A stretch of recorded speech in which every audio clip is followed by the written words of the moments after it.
Kuna mavazi hutakiwi kuyavaa. Usisubirie mpaka uandikiwe. Maana kuna sana sema, mchungaji kwa hiyo mtupe maelekezo kwamba sasa tuwavaje. Watu wanaongozwa na Roho wa Mungu, wanamsikiliza Mungu akisema ndani yao.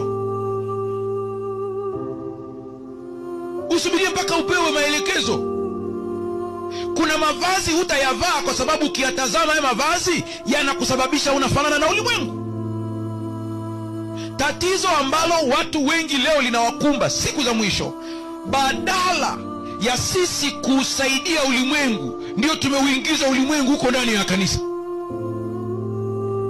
Kwa hiyo leo hakuna tofauti kati ya wacha Mungu na ambao sio wacha Mungu. Ukiwatazama wote wako sawa. Wanavaa sawa, wanakula sawa, wanakunywa sawa. Wote wako sawa. Mpaka mtu mwingine aliyeko nje anajiuliza, kuna haja gani ya kuingia kanisani kama hao tunafanana? Mungu atusaidie sana. Mimi natamani kwa neema ya Bwana, msione kwa nini kila wakati nikiongea naongea masuala ya afya sio nini. Mimi natamani kitu hiki. Natamani watu ambao wanamjua Mungu hata afya zao zitofautiane na wale ambao hawamjui Mungu. Maandiko yanasema, sitatia juu yenu magonjwa ambayo niliwatiwa Misri. Ndio mpango wa Mungu huo. Yaani kuna magonjwa haitakiwi yatajwe humu. Haleluya. Haitakiwi kabisa.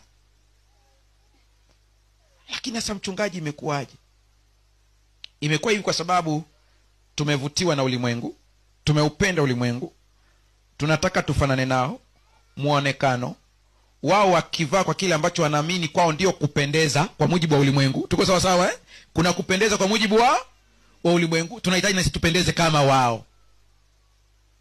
Muonekano hivyo hivyo kama wao, hapana.